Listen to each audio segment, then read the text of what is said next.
कि खेती अब सिर्फ पेट भरने का साधन नहीं बल्कि एक उद्योग है, एक बिजनेस है। और किसी भी बिजनेस में सफल होने के लिए हमें नई तकनीकों को अपनाना ही होगा। मल्चिंग एक ऐसी ही तकनीक है जिसने पूरी दुनिया में खेती की तस्वीर बदल दी है। शुरुआत में आपको यह थोड़ा मुश्किल या खर्चीला लग सकता है, लेकिन जब आप एक बार इसे अपना लेंगे, जब आप अपने खेत में लहलहाती, रोग मुक्त और बम्पर फसल देखेंगे, तब आपको गर्व होगा अपने निर्णय पर। चलिए अब जानते हैं कि खेत में मल्चिंग लगाने का सही तरीका क्या है। अगर आपने तरीका गलत अपनाया तो मल्चिंग का पूरा पैसा बर्बाद हो सकता है। सबसे पहला कदम है खेत की तैयारी। मल्चिंग लगाने से पहले खेत की गहरी जुताई करें। मिट्टी को रोटावेटर चलाकर बिल्कुल भुरभुरा बना लें। मिट्टी में बड़े ढेले नहीं होने चाहिए, वरना वे पन्नी को फाड़ देंगे। खेत तैयार होने के बाद हमें बेड बनाने होते हैं। मल्चिंग हमेशा बेड यानी मेड़ के ऊपर ही बिछाई जाती है। समतल जमीन पर मल्चिंग का कोई फायदा नहीं है। बेड बनाने के लिए आप ट्रैक्टर वाले बेड मेकर मशीन का इस्तेमाल कर सकते हैं। बेड की चौड़ाई आमतौर पर 2.5 से 3 फीट रखनी चाहिए और एक बेड से दूसरे बेड के बीच की दूरी यानी रास्ता 3 से 4 फीट का होना चाहिए। बेड की ऊंचाई कम से कम 1 फीट जरूर रखें। ऊंचाई का फायदा यह होता है कि बारिश का पानी जड़ों में नहीं भरता और हवा का संचार बना रहता है। बेड बनाने के बाद सबसे जरूरी काम है बेसल डोज यानी खाद डालना। दोस्तों, एक बार मल्चिंग बिछ गई तो आप मिट्टी में कोई ठोस खाद जैसे डीएपी या गोबर की खाद नहीं डाल पाएंगे। इसलिए जो भी ठोस खाद आपको देनी है वह मल्चिंग बिछाने से पहले ही बेड में मिला देनी चाहिए। मिट्टी परीक्षण के आधार पर आप डीएपी, पोटाश, माइक्रोन्यूट्रिएंट्स और नीम की खली को मिट्टी में अच्छे से मिला दें। इसके साथ ही मिट्टी जनित रोगों से बचने के लिए ट्राइकोडर्मा या किसी अच्छे फफूंदनाशक का इस्तेमाल जरूर करें। अगला स्टेप है ड्रिप लाइन बिछाना। याद रखें, मल्चिंग के साथ ड्रिप इरिगेशन यानी टपक सिंचाई का होना अनिवार्य है। बिना ड्रिप के मल्चिंग खेती संभव नहीं है। ड्रिप की नली को बेड के बिल्कुल बीचों बीच बिछाएं।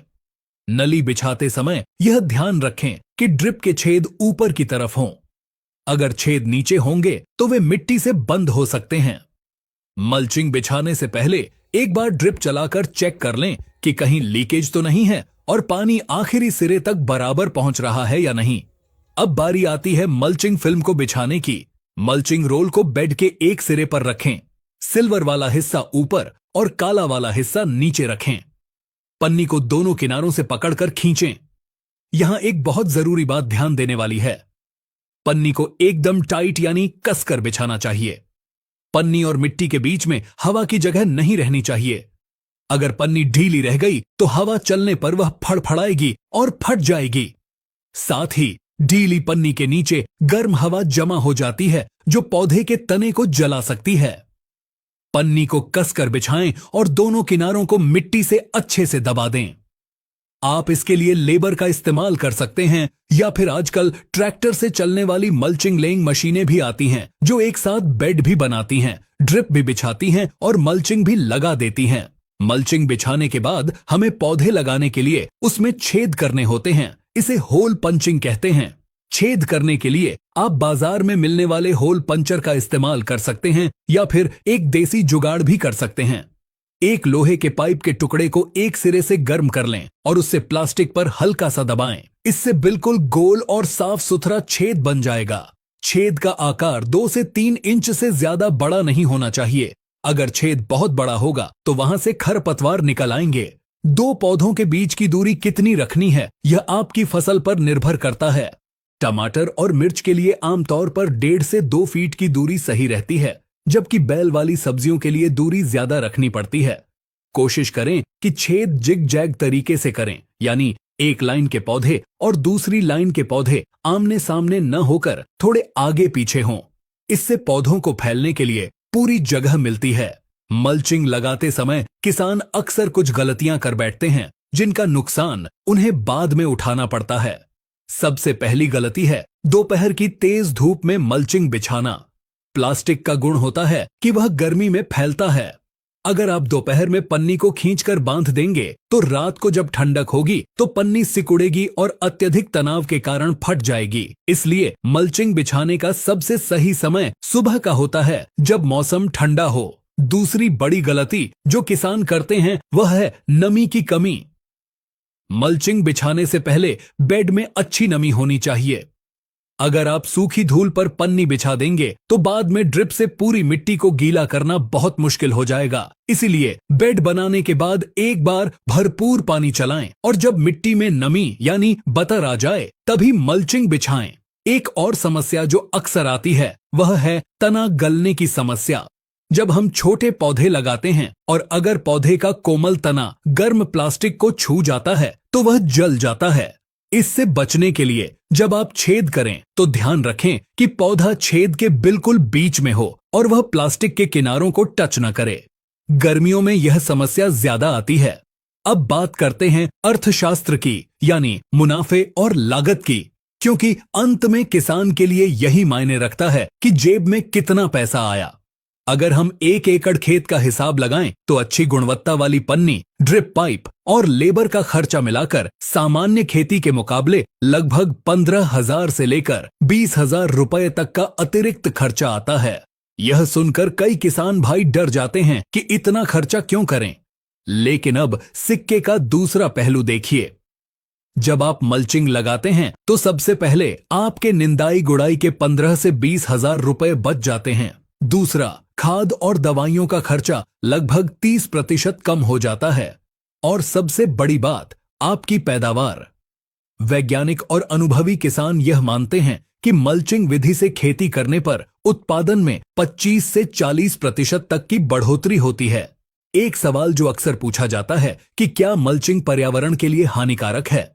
देखिए, प्लास्टिक अपने आप में पर्यावरण के लिए चुनौती तो है, लेकिन अगर हम इसका जिम्मेदारी से इस्तेमाल करें तो समस्या नहीं है। फसल खत्म होने के बाद यह किसान की जिम्मेदारी है कि वह खेत से पूरी पन्नी को बाहर निकाले। कई बार किसान पन्नी को खेत में ही रोटावेटर चलाकर मिट्टी में मिला देते हैं। यह बहुत बड़ी गलती है। प्लास्टिक मिट्टी में गलता नहीं है, बल्कि वह छोटे छोटे टुकड़ों में बंटकर मिट्टी की उर्वरा शक्ति को हमेशा के लिए खत्म कर देता है। इसलिए फसल लेने के बाद पन्नी को समेट लें। अगर पन्नी अच्छी हालत में है और आपने मोटी माइक्रोन की पन्नी ली थी तो आप उसे अगली फसल के लिए भी इस्तेमाल कर सकते हैं। नहीं तो उसे कबाड़ में दे दें ताकि वह रिसाइकिल हो सके। इसे खेत में जलाना भी नहीं चाहिए क्योंकि इससे जहरीला धुआं निकलता है। फर्टिगेशन यानी खाद देने का तरीका भी मल्चिंग में बदल जाता है। चूंकि मिट्टी ढकी हुई है, आप ऊपर से यूरिया या डीएपी नहीं फेंक सकते। आपको पानी में घुलनशील खाद जैसे 19-19-19, 12-61-0 या 00-50 का इस्तेमाल करना होता है। इसे ड्रिप के वेंचुरी सिस्टम के जरिए सीधे जड़ों तक पहुंचाया जाता है। इसे फर्टिगेशन कहते हैं। यह तरीका बहुत ही कारगर है क्योंकि इसमें खाद सीधे पौधे के मुंह में जाती है, इधर उधर बर्बाद नहीं होती। इससे पौधे का विकास बहुत ही संतुलित और जबरदस्त होता है। अंत में मैं यही कहना चाहूंगा कि यह A to Z गाइड आपको पसंद आई होगी। हमने कोशिश की है कि छोटी से छोटी बात भी न छूटे, लेकिन फिर भी खेती हर जगह की अलग होती है, मिट्टी अलग होती है, पानी अलग होता है। अगर आपके मन में कोई भी सवाल हो, कोई भी शंका हो तो आप बेझिझक कमेंट बॉक्स में पूछ सकते हैं। हम हर एक किसान भाई के सवाल का जवाब देने की पूरी कोशिश करेंगे। इस वीडियो को अपने साथी किसान भाइयों के साथ अपने किसान समूहों में शेयर जरूर करें। ज्ञान बांटने से ही बढ़ता है। अगर भारत का हर किसान ऐसी आधुनिक तकनीकों को अपना ले तो वह दिन दूर नहीं जब हमारा किसान भी समृद्ध और खुशहाल होगा। आज के वीडियो में बस इतना ही। मिलते हैं बहुत जल्द एक और नई जानकारी, एक नई तकनीक के साथ। तब तक के लिए आप अपने खेत का और अपना ख्याल रखें। मेहनत करते रहें और स्मार्ट तरीके से खेती करते रहें। जय जवान, जय किसान। धन्यवाद।